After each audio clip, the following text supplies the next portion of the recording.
فرمایا ان اللہ و ملائکتہ، بے شک اللہ تعالیٰ اور اس کے فرشتے یصلون علی النبی، نبی پر رحمت بھیجتے ہیں، یعنی فرشتے تو رحمت کی دعا کرتے ہیں اور اللہ رحمت بھیجتا ہے۔ یا ایھا الذین آمنوا، اے لوگو جو ایمان لائے ہو، صلو علیہ، نبی پر خصوصی رحمت بھیجا کرو جس کو اردو میں درود کہا جاتا ہے، وسلموا، اور سلامتی بھیجا کرو، تسلیما، سلامتی بھیجنا، ان خوب سلامتی بھیجا کرو۔ تو یہ آیت جب اس آیت کی وجہ سے علماء نے یہ مسئلہ فقہاء نے بیان کیا ہے کہ زندگی بھر میں ایک مرتبہ درود بھیجنا ہر مسلمان پہ فرض ہے، کیونکہ اللہ نے حکم دیا ہے، اور الامر بشیء لا یقتضی التکرار، جب کسی بات کا آرڈر دیا جاتا ہے نا تو وہ ایک دفعہ کرنے سے وہ آرڈر پورا ہو جاتا ہے۔ تو اللہ نے ہمیں درود کا حکم دیا، تو زندگی میں ایک دفعہ بھی اگر ہم درود پڑھ لیں گے تو یہ فرض ادا ہو جائے گا، جیسے کہ کلمہ توحید زندگی میں ایک دفعہ پڑھنا فرض ہے، باقی جتنا پڑھیں اتنا اچھا ہے۔ اور جب کسی مجلس میں نبی صلی اللہ علیہ وسلم کا ذکر کیا جائے تو ایک مرتبہ اس میں درود پڑھنا واجب ہے، فرض نہیں ہے۔ فرض اور واجب ایک اصطلاح ہے۔ فرض کا مطلب ہوتا ہے جس کی دلیل یقینی اور قطعی ہو، تو چونکہ قرآن نے درود پڑھنے کا حکم دیا تو وہ چونکہ یہ نہیں اللہ نے کہا کہ ہمیشہ پڑھتے رہا کرو، بلکہ پڑھو، تو ایک دفعہ پڑھنا اس قطعی یقینی دلیل کی وجہ سے فرض ہے۔ تو فرضیت ایک ایسی چیز ہوتی ہے جس کا انکار کرنے سے انسان کافر ہو جاتا ہے، کیونکہ اس کی دلیل بہت مضبوط ہوتی ہے۔ اور دوسری حدیث میں آتا ہے کہ وہ شخص بخیل ہے کہ میرے سامنے اس کا تذکرہ کیا جائے اور مجھ پر درود نہ پڑے۔ تو اس حدیث یہ چونکہ خبر واحد ہے، کیونکہ ظاہر قرآن جس طرح تواتر کے ساتھ ثابت ہے، اس طرح اخبار آحاد جو خبر واحد ہوتی ہیں وہ اس طرح تواتر کے ساتھ ثابت نہیں ہوتی، تو اس میں تعویل کا بھی امکان ہوتا ہے۔ تو اس لیے فقہاء، خاص طور پر احناف جو ہیں، فقہاء حنفیہ، انہوں نے فرض اور واجب ایک ٹرم بنائی ہے شرعی مسائل کو سمجھانے کے لیے۔ تو اس لیے انہوں نے کہا کہ جب کسی مجلس میں نبی کا نام آئے نا تو اس مجلس میں ایک دفعہ کم سے کم درود پڑھنا واجب ہے۔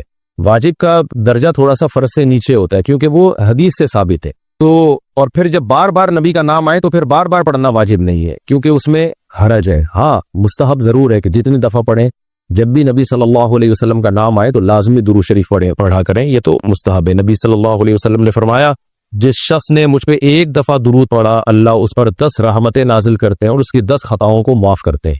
تو بہت زیادہ فضیلت ہے درود شریف پڑھنے کی، اور یہ بڑی عجیب بات ہے کہ درود شریف جو ہے یہ اصل میں اللہ کی عبادت ہے۔ یہاں میں آپ کو ایک دلچسپ مسئلہ بھی بتاتا چلوں۔ شرعی مسئلہ یہ ہے کہ جب ہم کوئی منت مانتے ہیں نا، منت کہ اگر اللہ نے میرے مریض کو شفا دے دی تو میں اتنے روزے رکھوں گا، میں یہ کروں گا، میں یوں کروں گا، تو اس عمل کو منت کہا جاتا ہے کہ باقی اگر آپ ٹھیک ہو گئے تو آپ پر لازم ہوتا ہے کہ آپ وہ کام کریں۔ تو منت میں یہ ضروری ہے کہ آپ جس چیز کی منت مانیں وہ عبادت مقصودہ ہو اور اس کی جنس میں سے لازم بھی ہو، یعنی عبادت میں کامل عبادت ہونی چاہیے، وہ عبودیت کا عنصر اس میں ہو۔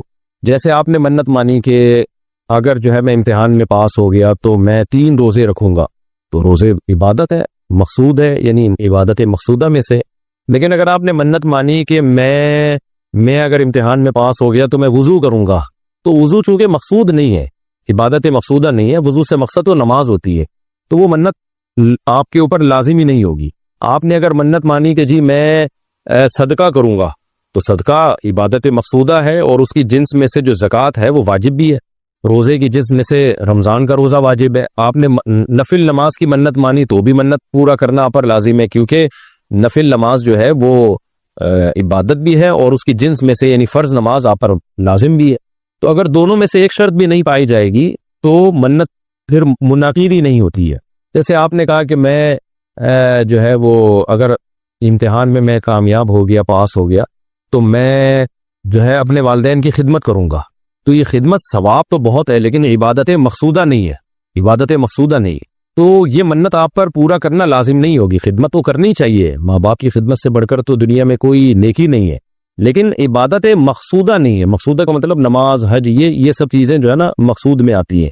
یہ کسی عارضے کی وجہ سے اللہ نے ہمیں حکم دیا ہے کہ تاکہ ماں باپ کو پریشانی نہ ہو۔ یہی وجہ ہے کہ اگر خدمت کے محتاج نہیں ہوتے تو پھر خدمت واجب بھی نہیں ہوتی، ان کی خدمت کے محتاج ہوتے ہیں تو واجب ہوتی ہے۔ لیکن نماز تو جب بھی ٹائم آئے گا آپ پر لازم ہوگی، زکوٰۃ تو سال گزرنے کے بعد جب بھی صاحب نصاب ہوں گے آپ پر لازم ہوگی، چاہے غریبوں کو ضرورت ہو یا نہ ہو، آپ پر تو زکوٰۃ واجب ہوتی رہے گی۔ تو اب علماء کا اختلاف ہوا ہے کہ اگر کوئی شخص درود شریف کی منت مانتا ہے تو کیا اس پر درود شریف کی منت پوری کرنا لازم ہے؟ تو بعض علماء نے کہا کہ نہیں، کیونکہ درود شریف بھی عبادت مقصودہ میں سے نہیں ہے۔ اس کی پہلے میں اور آسان مثال دیتا ہوں، جیسے تلاوت۔ علماء کہتے ہیں اگر کوئی یہ منت مانتا ہے کہ اگر میں امتحان میں کامیاب ہو گیا تو میں 3 پارے تلاوت کروں گا، تو یہ منت پوری کرنا بھی واجب نہیں ہے، کیونکہ قرآن پڑھنا بہت زیادہ ثواب تو ہے لیکن عبادت مقصودہ نہیں ہے، بلکہ مقصد قرآن سے کیا ہے کہ آپ کا دل بنے اور آپ کو آخرت کی یاد تازہ ہو، آپ کو شرعی حکام کا علم ہو۔ ثواب بہت ہے، ہر ثواب کا کام اصطلاحی عبادت نہیں ہوتا، خوب سمجھ لیں۔ عبادت کی بھی دو قسمیں ہیں، ایک عبادت ٹرم ہے، اصطلاح ہے، اور ایک عبادت مجازن ہم عبادت، ہر اچھے کام کو عبادت کہتے ہیں۔ اس لحاظ سے تو کھانا کھانا بھی عبادت ہے کہ اگر آپ کی نیت اچھی ہے اس سے، لیکن ایک ہوتی ہے مقصود عبادت، تو مقصودہ عبادت میں سے نہیں ہے۔ ثواب بہت ہے قرآن کی تلاوت کرنا، اللہ سے محبت کی علامت ہے، بغیر سمجھ کے پڑھنا بھی بہت بڑی نیکی ہے، قرآن بغیر سمجھ کے پڑھنا بھی، لیکن قرآن کی تلاوت کی منت جو ہے وہ منعقد نہیں ہوتی۔ تو اسی طرح اب یہ اختلاف ہوا ہے کہ اگر کوئی درود شریف کی منت مان لیتا ہے کہ اگر میں امتحان میں کامیاب ہو گیا تو میں 100 دفعہ درود شریف پڑھوں گا، تو کیا یہ منت پوری کرنا واجب ہے یا نہیں؟ تو بعض علماء کہتے ہیں کہ واجب نہیں ہے۔ وجہ اس کی ہے کہ درود شریف عبادت مقصودہ نہیں ہے، کیونکہ درود شریف کا مقصد تو یہ سید الانبیاء محمد صلی اللہ علیہ وسلم سے محبت کا اظہار، تو یہ نماز روزے کی طرح نہیں ہے۔ لیکن راجح قول یہ ہے جس پہ فتویٰ دیا گیا ہے کہ یہ منت پوری کرنا واجب ہے، کیونکہ درود شریف عبادت مقصودہ ہے، اور عبادت مقصودہ ہے اور اس کی جنس میں سے واجب بھی ہے، فرض بھی ہے۔ تو فرض کیسے ہے؟ کیونکہ قرآن نے ہمیں حکم دے دیا، اب زندگی میں ایک دفعہ درود شریف پڑھنا فرض ہو گیا، یہ مسئلہ تو آسانی سمجھ میں آ گیا کہ فرض کیسے۔ اب یہ ایک سوال پیدا ہوتا ہے عبادت مقصودہ کیسے ہے؟ نبی صلی اللہ علیہ وسلم کی تو عبادت جائز ہی نہیں ہے۔ اس کا بڑا دلچسپ جواب دیا حضرات فقہا نے کہ درود شریف اصل میں اللہ کی عبادت ہے جو ہم اللہ کو خوش کرنے کے لیے کرتے ہیں، کیونکہ اللہ نے ہمیں آرڈر دیا ہے، اور اس میں عبادت کا عنصر، عبادت کہتے ہیں جس کی جو ہے وہ جس میں عبودیت کا عنصر ہو، آپ بطور غلام جو کام کر رہے ہو، جس میں آپ کو لاجک پوچھنے کی بھی اجازت نہیں ہوتی۔ جیسے 5 نمازیں فرض ہے نا، کیوں فرض ہیں؟ بھائی لاجک کی ہمیں حکم نہیں، ہم نے پڑھنی ہے۔ روزہ فرض ہے، اس کی حکمتیں اللہ نے بیان کی، لیکن وہ حکمتیں نہ بھی ہو تو روزہ رکھنا پڑے گا۔ تو درود شریف بھی عبادت مقصودہ میں سے ہے، اس لیے کہ اللہ نے ہمیں حکم دیا، تو ہم اللہ کو خوش کرنے کے لیے اللہ کی غلامی کے طور پر پیغمبر پر درود بھیجتے ہیں۔ تو اس سے درود شریف کی اہمیت بہت زیادہ بڑھ جاتی ہے، اور اس میں بہت ساری حکمتیں حاصل ہو جاتی ہیں کہ ہم اللہ کو راضی کرنے کے لیے، کیونکہ اللہ نے ہمیں حکم دیا ہے، جیسے نماز کا حکم دیا، زکوٰۃ کا حکم دیا، اللہ نے کہا کہ تم یہ عبادت کرو گے میری، یہ ہوگی میری، کیونکہ دعا عبادت ہے۔ دعا میں کیا ہوتا ہے؟ ہم اللہ سے بھکاریوں کی طرح مانگتے ہیں، تو اللہ نے کہا اور دعائیں تم مانگو نہ مانگو، یہ والی تو اسپیشلی تم پہ فرض ہے۔ ایک تو اطلاق دعا مانگنا ہے نا، لیکن اسپیسیفک کوئی مخصوص دعا مانگنا تو فرض نہیں ہے، لیکن یہ والی دعا مانگنا ہم پہ اللہ نے فرض کیا ہے کہ تم نے پیغمبر کے لیے رحمت کی دعا کرنی ہے، یہ تم پہ فرض ہے، یہ مجھے خوش کرنے کے لیے فرض ہے۔ تو یہ عبادت ہے، لیکن اللہ کی عبادت ہے، اور نبی کے لیے دعا ہے یہ۔ تو اس سے درود شریف کی اہمیت بھی بہت بڑھ جاتی ہے، اور ہمیں سید الانبیاء صلی اللہ علیہ وسلم کی اہمیت کا بھی پتہ چلتا ہے کہ اللہ نے پیغمبر پہ درود بھیجنے کو اپنی عبادت قرار دے دیا ہے۔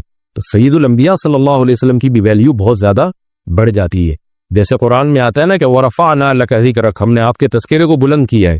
تو کیسے بلند کیا؟ علماء نے اس کا جواب دیا کہ نماز میں بھی درود شریف ہے، اور اتحیات میں نبی صلی اللہ علیہ وسلم پہ سلامتی بھیجنے کو اتحیات کا حصہ بنا دیا گیا ہے، اور اذان میں اشہد ان لا الہ الا اللہ کے ساتھ اشہد ان محمد رسول اللہ کو بھی ایڈ کیا گیا ہے۔ تو اس سے سید الانبیاء صلی اللہ علیہ وسلم کی بہت زیادہ فضیلت ثابت ہوتی ہے۔ تو اس لیے درود شریف کا اہتمام کرنا چاہیے۔ جیسے شریعت میں بعض عبادتیں بعض اوقات میں زیادہ پسندیدہ ہیں، آپ دن میں نوافل پڑھیں اس کا بھی ثواب ملتا ہے، لیکن یہ نوافل آپ رات کے آخری حصے میں پڑھیں تو تہجد بن جائے گی، بہت زیادہ ثواب ہو جائے گا۔ آپ روزہ رکھیں، عام دنوں میں ثواب ہے، عید جمعرات کو زیادہ ثواب ہے، ایام بیز میں زیادہ ثواب ہے، رمضان کا تو بہت ہی زیادہ ثواب ہے، عاشورہ کا بھی ثواب ہے۔ تو جیسے جتنی بھی عبادتیں ہیں وہ خاص دن اور خاص اوقات میں ان کی فضیلت بڑھ جاتی ہے۔ تو ایسے ہی درود شریف کے بارے میں حدیث میں آتا ہے کہ عام دنوں میں بھی درود شریف میں بہت ثواب ملتا ہے، لیکن صحیح حدیث سے یہ بات ثابت ہے کہ جمعے کے دن درود شریف پڑھنا عام دنوں سے زیادہ افضل۔ اسی وجہ سے ہمارے اکابر کا ہمیشہ سے معمول رہا ہے، جو ہم نے دیکھا بھی ہے کہ وہ جمعے کے دن خاص طور پر عصر کی نماز کے بعد درود شریف پڑھنے کا بہت زیادہ اہتمام کرتے ہیں، اور جب وہ عمرے کے لیے یا حج کے لیے جاتے ہیں تو بھی مسجد نبوی میں اکثر وہ میں نے دیکھا ہے اپنے بڑوں کو کہ وہ عصر کی نماز کے بعد نا مسجد نبوی میں صرف درود شریف ہی پڑھتے ہیں بیٹھ کے۔ ایک تو وہ جگہ ایسی ہے کہ جہاں سید الانبیاء صلی اللہ علیہ وسلم کا روضہ اطہر ہے سامنے، اور پھر وہاں جمعے کا دن بھی ہو تو، اور پھر عصر کی کا وقت جو ہے وہ قبولیت کا وقت ہوتا ہے جمعے کے دن، جیسے کہ حدیث میں آتا ہے نا جمعے کے دن ایک گھڑی ایسی ہوتی ہے جس میں دعا رد نہیں ہوتی۔ تو جمہور علماء اس طرف گئے ہیں کہ اس سے عصر کا ٹائم مراد ہے، اگرچہ اس میں اختلاف ہے لیکن جمہور اس طرف گئے ہیں کہ عصر کا وقت مراد ہے۔ تو جمعے کے دن عصر کے وقت درود شریف کا اہتمام کرنا چاہیے. اور ویسے بھی اگر آپ کو عصر کے وقت ٹائم نہیں ملتا تو جمعے کی نماز کے لیے آپ وقت سے بہت پہلے آ جائیں, نہا دھو کے تیار ہو کے اگلی صف میں بیٹھیں, اور خطیب صاحب کا بیان شروع ہونے سے پہلے آپ تحیۃ المسجد پڑھنے کے بعد درود شریف کی کثرت کیا کریں. تو اس کے بہت زیادہ فضیلت ہے اور ہمیں اللہ نے حکم دیا, اور علماء نے بیان کیا کہ درود شریف کو جو اللہ نے ہم پہ لازم کیا نا, اس میں ایک حکمت یہ بھی ہے کہ سید الانبیاء صلی اللہ علیہ وسلم کی بشریت ہمارے ذہن میں اور اچھی طرح بیٹھ گئی ہے. کیونکہ پچھلی امتیں جو تباہ و برباد ہوئی ہیں وہ اس لیے ہوئی ہیں کہ انہوں نے پیغمبروں کو اتنا اونچا مقام دیا کہ اللہ کے برابر لے آئے. جیسے عیسائیوں نے حضرت عیسیٰ کو اللہ کا بیٹا بنا دیا معاذ اللہ, اور جہاں ہمارے یہاں بھی جو بدعتی لوگ ہیں انہوں نے سید الانبیاء کو حاضر ناظر مشکل کشا کیا بنا دیے, تو شرک کرنے لگے. تو درود شریف میں ایک حکمت یہ بھی ہے کہ جب ہم نبی کے لیے دعا کرتے ہیں اللہ تعالیٰ سے کہ اللہ سید الانبیاء پر اپنی خصوصی رحمتیں نازل فرما اور آپ پر سلامتیاں بھیج, تو اس سے ہمیں یہ بھی پتہ چلتا ہے, یہ عقیدہ ہمارے دل میں بیٹھتا ہے کہ محمد صلی اللہ علیہ وسلم بھی اللہ کی رحمت کے محتاج ہے. تبھی تو ہمیں حکم دیا جا رہا ہے کہ ان کے لیے دعا مانگو. ہاں, یہاں ایک اشکال ہو سکتا تھا اس کا کہ بھئی اچھا اس کا مطلب نبی ہماری دعا کے محتاج ہیں. تو نہ نبی ہماری دعا کے محتاج نہیں ہے, اللہ کی رحمت کے محتاج ہے. ہم دعا نہیں بھی مانگیں گے تو اللہ اپنے حبیب صلی اللہ علیہ وسلم پر رحمت بھیجے گا.